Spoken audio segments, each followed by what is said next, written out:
सावित्री ने अपनी शक्ति से उसे हवा में उठा लिया। सेठ चीखता रहा, लेकिन कोई उसकी मदद के लिए नहीं आया। अगले ही पल सावित्री उसे घसीटते हुए जंगल की ओर ले गई, जहां उसके किए का अंजाम उसका इंतजार कर रहा था। सूर्यपुर नाम का एक छोटा सा गांव कभी अपनी रौनक और स्वादिष्ट समोसों के लिए दूर दूर तक जाना जाता था। सुबह होते ही गलियों में कढ़ाई में उबलते तेल की छनछनाहट, आलू मटर की महक और ताज़ा गर्म समोसों की खुशबू फैल जाती थी। कोई चने की दाल वाले समोसे बेचता, कोई पनीर भरे समोसे, तो कोई खास मसालेदार सूर्यपुरी समोसे। गांव के लोग हंसी खुशी रहते, शाम को चाय के साथ समोसे खाते और सुकून से जीवन बिताते थे। लेकिन एक दिन सब कुछ बदल गया। उस घटना के बाद धीरे धीरे सभी समोसे वालों ने अपने ठेले लगाना बंद कर दिया। रात होते ही पूरे गांव में अजीब सा सन्नाटा छा जाता। लोगों के बीच ये बात फैल गई कि अंधेरे में एक चुड़ैल समोसे लेकर घूमती है। वो हर घर के सामने आकर रुकती और ऐसी खुशबू फैलाती कि किसी का भी मन डोल जाए। जिसने भी उस खुशबू को महसूस किया वो खुद को रोक नहीं पाता। वो बाहर निकल जाता और फिर कभी वापस नहीं लौटता। इन्हीं दिनों अमन शहर से अपने गांव वापस लौटा। घर पहुंचते ही उसने अपने पिता से कहा, पिताजी, बहुत भूख लगी है, कुछ अच्छा सा बना दीजिए। ठीक है बेटा, आज तेरे लिए देसी घी में चिकन बनाता हूँ, तुझे बहुत पसंद आएगा। ठीक है पिताजी, तब तक मैं गांव में पुराने दोस्तों से मिलकर आता हूँ। जैसे ही अमन गांव की गलियों में पहुंचा, उसकी पुरानी यादें ताजा हो गईं। थोड़ी ही दूर पर उसे उसके दोस्त मिल गए। एक दोस्त मुस्कुराते हुए बोला, अरे अमन, कितने सालों बाद आया है यार, तुझे देखकर बहुत अच्छा लगा। अब क्या यहीं रहने वाला है? हाँ, पिताजी भी अकेले रहते हैं, इसलिए अब यहीं कुछ काम शुरू करूँगा। तभी एक दोस्त ने आसमान की ओर देखा और घबरा कर बोला, चलो भाई, शाम होने वाली है, जल्दी घर चलते हैं। अरे इतनी जल्दी क्यों? चलो थोड़ा घूम लेते हैं। नहीं, रात में बाहर घूमना मना है। लेकिन क्यों? यहाँ रात को समोसे वाली चुड़ैल घूमती है, गलती से भी बाहर मत निकलना। इतना कहकर सभी दोस्त जल्दी जल्दी अपने घरों की ओर चल पड़े। अमन वहीं खड़ा सोचता रह गया। लगता है ये लोग मजाक कर रहे थे। और वो भी अपने घर की ओर लौट पड़ा। घर पहुंचते ही अमन सीधे अपने पिता के पास गया और बोला, पिताजी, मैं अभी दोस्तों से मिलकर आया हूँ। वो लोग अजीब अजीब बातें कर रहे थे, कह रहे थे रात को बाहर मत निकलना, कोई चुड़ैल है। ये सुनते ही पिता का चेहरा गंभीर हो गया। हाँ बेटा, ये बात सच है। क्या पिताजी, आप भी इन बातों को मानते हैं? नहीं बेटा, ये कोई अंधविश्वास नहीं है। हमारे गांव में सच में एक चुड़ैल है। वो रात को समोसे लेकर निकलती है, जिसकी खुशबू सूंघते ही इंसान खुद बाहर चला जाता है। पिताजी, ऐसा कैसे हो सकता है? कोई आदमी होगा जो डर फैला रहा है। नहीं बेटा, मैंने अपनी आंखों से देखा है।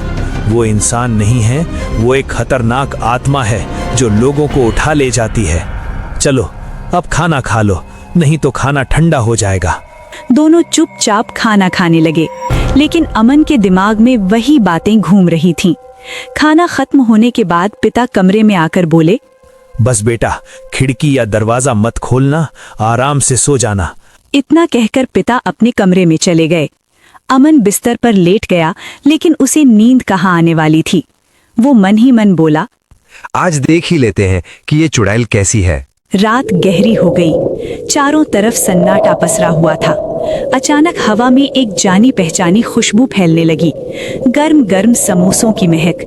अमन उठकर खिड़की के पास गया और धीरे से बाहर झांक कर देखा।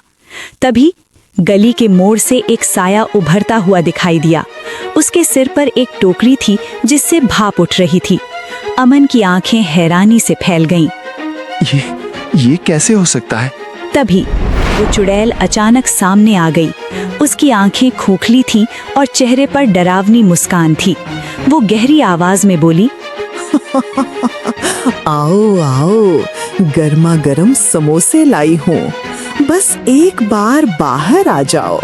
अमन का दिमाग सुन्न हो गया। उसके कदम अपने आप आगे बढ़ने लगे। वो धीरे धीरे बाहर निकल आया। चुड़ैल खुश होकर हंसने लगी। ऐसे ही आओ, बहुत समय बाद कोई नया आया है। जैसे ही चुड़ैल अमन को पकड़ने के लिए आगे बढ़ी, तभी पीछे से आवाज आई। अमन, बेटा नहीं। पिता की आवाज सुनते ही चुड़ैल रुक गई। उसने धीरे से पिता की ओर देखा। कुछ पल के लिए चारों तरफ सन्नाटा छा गया। फिर चुड़ैल पीछे हटी और अंधेरे में गायब हो गई। उसके जाते ही अमन को होश आया। वो घबराकर पीछे मुड़ा। पिता बोले, अंदर चलो बेटा। दोनों चुपचाप घर के अंदर चले गए। लेकिन अब अमन समझ चुका था, ये कोई अंधविश्वास नहीं था। अगली सुबह सूरज तो रोज की तरह निकला, लेकिन गांव पहले जैसा नहीं रहा। चारों तरफ शांति थी, मगर अमन के मन में तूफान चल रहा था। वो चाय की दुकान पर अपने दोस्तों के साथ बैठा था। उसने पूछा, अरे भाई, पहले तो चाय के साथ समोसे मिलते थे, अब क्यों नहीं देते? एक दोस्त बोला, भाई, चाय के साथ क्या, अब इस गांव में एक भी समोसे का ठेला नहीं दिखेगा जब से वो हादसा हुआ है। अमन ने पूछा। कैसा हादसा? दोस्त बोला, तुझे सच में कुछ नहीं पता? क्या मतलब? लगता है तेरे पिताजी ने तुझे कुछ नहीं बताया। ये सुनते ही अमन का चेहरा सख्त हो गया। वो बिना कुछ बोले उठा और सीधे घर की ओर चल पड़ा। घर पहुंचकर वो पिता के सामने खड़ा हो गया। पिताजी, सच सच बताइए, आप मुझसे क्या छुपा रहे हैं? पिता ने गहरी सांस ली। उनकी आंखें नम हो गईं। अमन, तुम्हारी माँ की मौत कोई हादसा नहीं थी, बल्कि उन्हें गांव के सेठ ने उनके समोसे के ठेले के साथ जिंदा जला दिया था। ये सुनते ही अमन गुस्से से कांप उठा। क्या? आपने मुझे पहले क्यों नहीं बताया? मैं अभी उस सेठ को जान से मार दूंगा। नहीं बेटा, रुको। तुम्हारी माँ ने जाते जाते कहा था कि ये बात तुम्हें कभी ना बताई जाए, इसलिए मैं चुप रहा। अब मुझे अपनी माँ के कातिल का पता चल गया है, मैं चुप नहीं बैठूंगा। बेटा, अकेला सेठ ही दोषी नहीं था, पूरा गांव वहां खड़ा था। किसी ने रोका नहीं, किसी ने बचाया नहीं। क्या तुम पूरे गांव को सजा दोगे? अमन कुछ कहना चाहता था, लेकिन उसके शब्द नहीं निकल पाए। तुम्हें कुछ करने की जरूरत नहीं है, तुम्हारी माँ खुद सब कर रही है। अमन चौंक गया। क्या मतलब? जो तुमने रात को देखा था, वो कोई और नहीं, तुम्हारी माँ ही थी। ये सुनते ही अमन के पैरों तले जमीन खिसक गई। अब अमन ने ठान लिया था। माँ, अब चिंता मत करो, अब मैं आपका साथ दूंगा। अमन का खून अब उबल रहा था। माँ के साथ हुई सच्चाई जानने के बाद उसके कदम सीधे गांव के सबसे बड़े सेठ के घर की ओर बढ़ गए। सेठ अपने आंगन में बैठा था। जैसे ही उसकी नजर अमन पर पड़ी, वो थोड़ा चौंका, लेकिन उसके चेहरे पर घमंड साफ झलक रहा था। अमन की आंखें गुस्से से लाल थीं। वो जोर से बोला, सेठ, 10 साल पहले तुमने जो किया था, उसकी सजा तुम्हें जरूर मिलेगी। अब तैयार रहना। सेठ ने अमन को ऊपर से नीचे तक देखा और हंसते हुए बोला, तो तू सावित्री समोसे वाली का बेटा है? इतना आसान नहीं है बेटा। अगर मेरे रास्ते में आया तो तेरी माँ की तरह तुझे भी जला दूंगा। अमन ने दांत भींचते हुए कहा, बस 2 दिन है तुम्हारे पास, जितना जीना है जी लो। अब तुम्हारा हिसाब होने वाला है। इतना कहकर अमन वहां से चला गया, लेकिन उसके दिल की आग और तेज हो चुकी थी। घर लौटते समय रास्ते के किनारे उसे कुछ जला हुआ दिखाई दिया। वो रुक गया। पास जाकर देखा तो उसका दिल जोर से धड़कने लगा। वो एक जला हुआ समोसे का ठेला था। अमन धीरे से बोला, ये तो। यादें उसके सामने लौट आईं। यही उसकी माँ का ठेला था। पास ही एक बूढ़ी औरत बैठी थी, जिसकी नजर उसी ठेले पर टिकी हुई थी। अमन उसके पास गया और बोला, काकी, क्या ये ठेला मैं ले जा सकता हूँ? बूढ़ी औरत बोली, बेटा, इस जले हुए ठेले का क्या करोगे? रहने दो, ये मेरे दोस्त की आखिरी निशानी है। अमन बोला, काकी, ये सिर्फ आपके दोस्त की नहीं, मेरी माँ की भी आखिरी निशानी है। बूढ़ी औरत चौंक गई। क्या तुम अमन हो? हाँ काकी, और अब मैं उस सेठ से अपनी माँ का बदला लूंगा और इस गांव में फिर से समोसे का ठेला शुरू करूंगा। ये सुनते ही बूढ़ी के चेहरे पर उम्मीद आ गई। बेटा, अगर तूने ऐसा कर दिया तो मेरी आखिरी इच्छा पूरी हो जाएगी। मैं इस ठेले को फिर से चलते हुए देखना चाहती हूँ। अमन मुस्कुराया और बोला, काकी बस थोड़ा इंतजार कीजिए, इस ठेले का पहला समोसा मैं आपको ही खिलाऊंगा। बूढ़ी के चेहरे पर हल्की सी मुस्कान आ गई। अमन घर पहुंचा और पिता से बोला, पिताजी मुझे माँ से बात करनी है, मैं उस सेठ को रात में घर से बाहर निकाल सकता हूँ। पिता ने गंभीर होकर कहा, ठीक है बेटा, आज रात हम कोशिश करेंगे। रात गहरी हो चुकी थी, चारों तरफ सन्नाटा पसरा हुआ था। अमन बार बार दरवाजे की ओर देख रहा था। पिताजी माँ कब आएंगी? थोड़ा इंतजार करो बेटा, वो जरूर आएगी। तभी हवा में फिर वही जानी पहचानी खुशबू फैलने लगी, गरम समोसों की महक। अमन की आंखें चमक उठी। पिताजी लगता है माँ आ गई। दोनों जल्दी से बाहर आए। सामने वही चुड़ैल खड़ी थी, हाथ में समोसों की टोकरी। जैसे ही उसने पिता और बेटे को देखा, टोकरी अचानक गायब हो गई। चुड़ैल गहरी आवाज में बोली, श्याम। ये सुनते ही पिता की आंखों से आंसू बहने लगे। उन्होंने खुद को संभालते हुए कहा, सावित्री, अमन तुम्हारी मदद करना चाहता है, वो आज उस सेठ को घर से बाहर निकाल देगा। अमन बोला, माँ मेरी एक शर्त है, आपको गांव के बाकी लोगों को माफ करना होगा। जो उस दिन थे वो अब नहीं हैं, आज के लोग निर्दोष हैं। चुड़ैल कुछ पल चुप रही, फिर उसका चेहरा धीरे धीरे बदलने लगा और वो अपनी असली रूप में आ गई।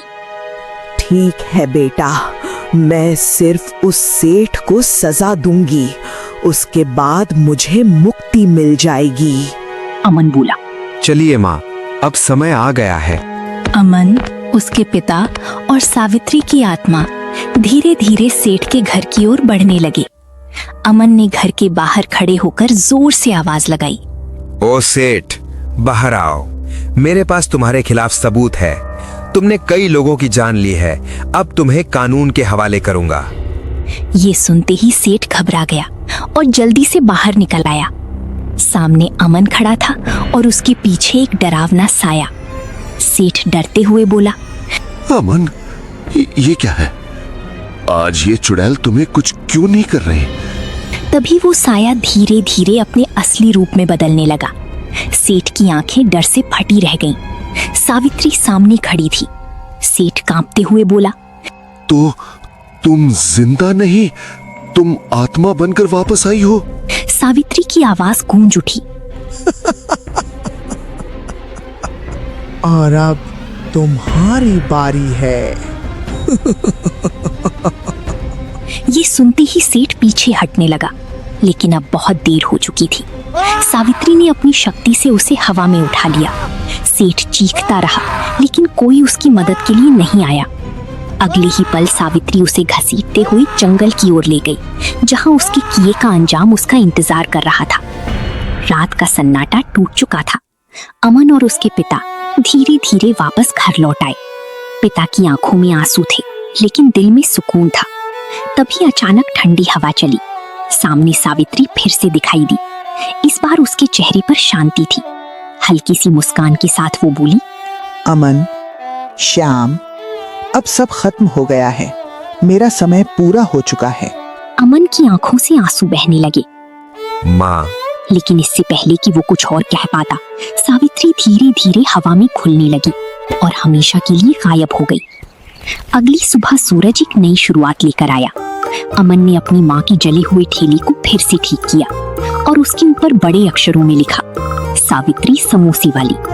जैसे ही ठेला खुला, गांव वाले हैरानी से रुक गए। एक आदमी गुस्से में बोला, अरे, इस गांव में समोसे का ठेला लगाना मना है।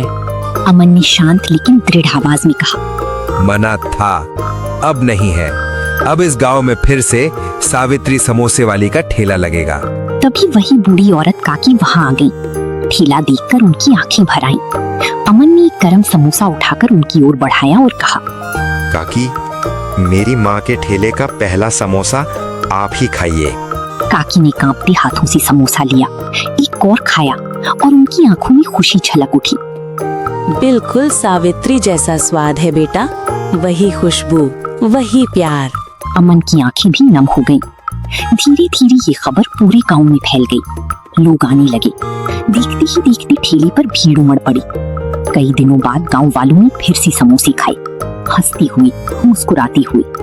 कुछ ही समय में गांव में फिर से समोसों की ठेली लगने लगी। सूर्यपुर गांव एक बार फिर समोसों के लिए मशहूर हो गया। अब वहां न कोई डर था, न कोई चुड़ैल की दहशत, बस थी तो खुशबू, मेहनत की, प्यार की और इंसाफ की। अमन और उसके पिता सुकून से अपना जीवन बिताने लगी। और इस तरह सावित्री समोसे वाली की कहानी यहीं समाप्त होती है।